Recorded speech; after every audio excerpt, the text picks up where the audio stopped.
Salut à tous, bienvenue sur la chaîne. Aujourd'hui on est à Gizeh et je vais faire une vidéo assez courte de ce qu'on a filmé à l'intérieur de la pyramide de Khéops, la grande pyramide de Gizeh.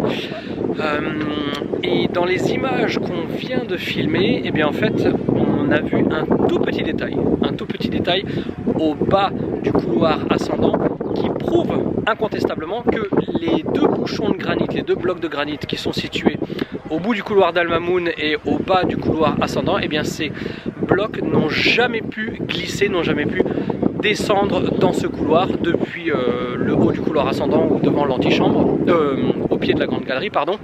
Donc je vais vous montrer ce petit détail, je vais aussi vous montrer la grande galerie, un petit peu l'intérieur de la chambre haute. Et donc le but de cette vidéo, c'est de voir ce petit détail, de constater un élément mineur de la grande pyramide, mais qui prouve que ces blocs ont toujours été là où ils sont aujourd'hui et qu'ils n'ont jamais, glissé dans le couloir ascendant. Donc sans plus attendre, c'est parti.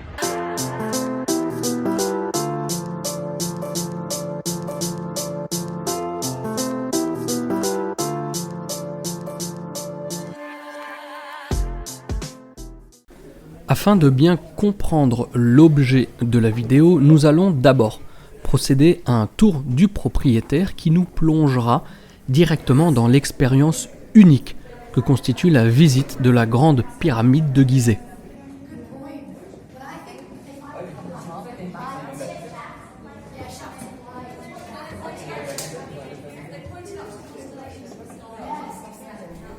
À mes yeux, le lieu le plus bluffant de cette pyramide n'est pas forcément la chambre du roi, ou plutôt chambre haute, dirons-nous, mais bien la grande galerie, qui constitue une prouesse architecturale absolument démentielle.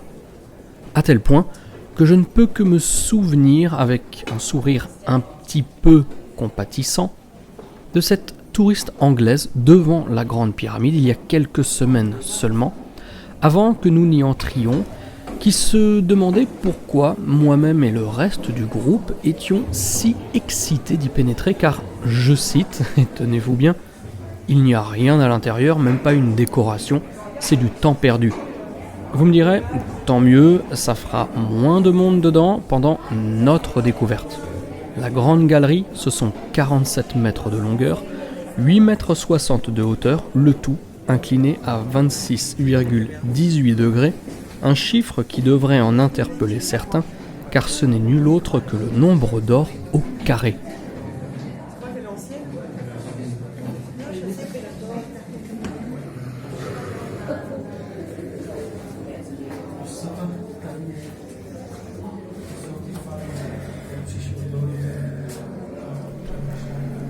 Après un rapide passage dans ce que l'on appelle l'antichambre ou chambre des herses, on débarque dans la chambre haute. Tout d'abord, chacun sera frappé par l'acoustique et la résonance incroyable de la pièce, mesurant 10,45 m de long sur 5,25 m de large et 5,85 m de hauteur, le tout situé à 43 mètres au-dessus du niveau du sol.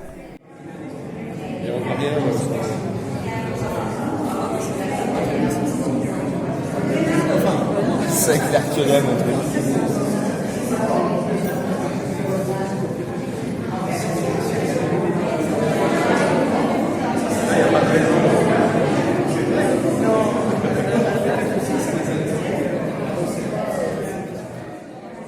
Dans cette résonance incroyable, certains y verront un calibrage acoustique pour qu'une fréquence spécifique soit utilisée dans la pyramide. Personnellement, je n'irai pas jusque-là. En effet, il suffit de voir l'écho présent lorsque l'on visite un appartement vide pour se rendre compte que, tout bêtement, n'importe quel parallélépipède entièrement vide créera un écho important. Pour moi, donc, rien de plus normal. Cela dit, il est vrai qu'à certaines fréquences de voix et d'intonation, les échos s'amplifient. Mais là encore, il ne s'agit que d'acoustique et rien de lié directement à une éventuelle volonté des bâtisseurs.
Après ce moment unique de délicatesse qui a vu notre groupe tomber nez à nez avec de charmantes Australiennes venues profiter à leur manière de ce lieu sans pareil, nous allons voir ce qui se trame sur l'histoire de ce que certains appellent les blocs bouchons en granit.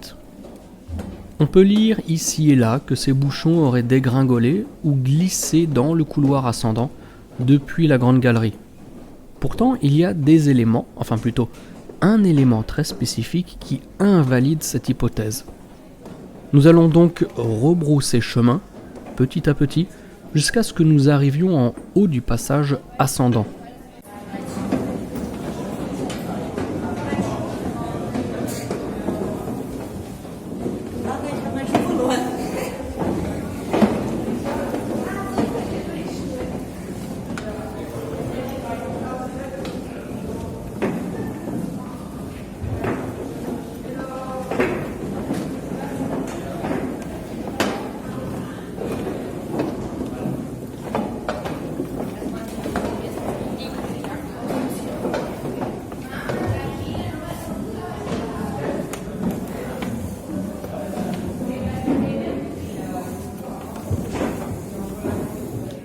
C'est dans ce passage ascendant qu'auraient glissé, selon certains, les blocs bouchons jusqu'en bas du couloir.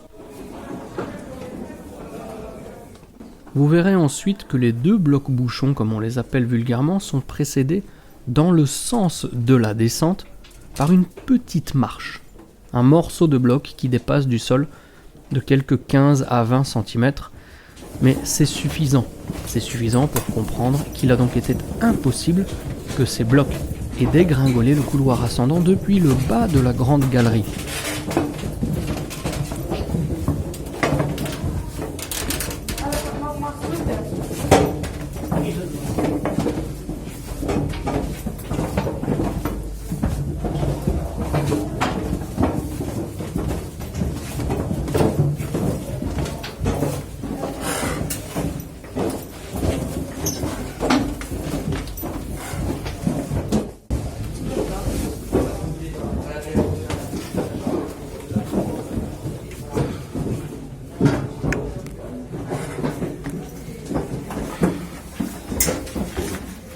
Attends, je filme un truc.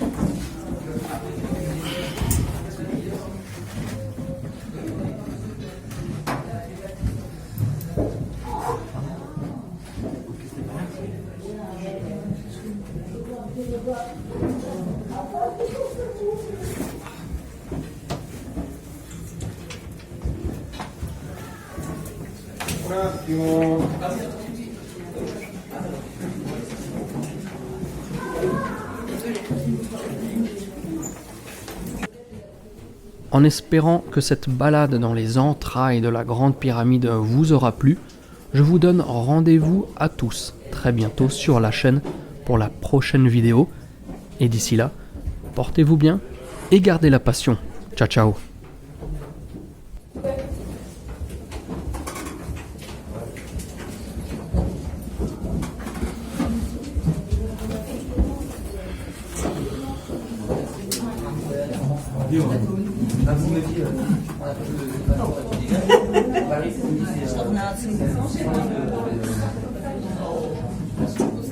Are we stuck?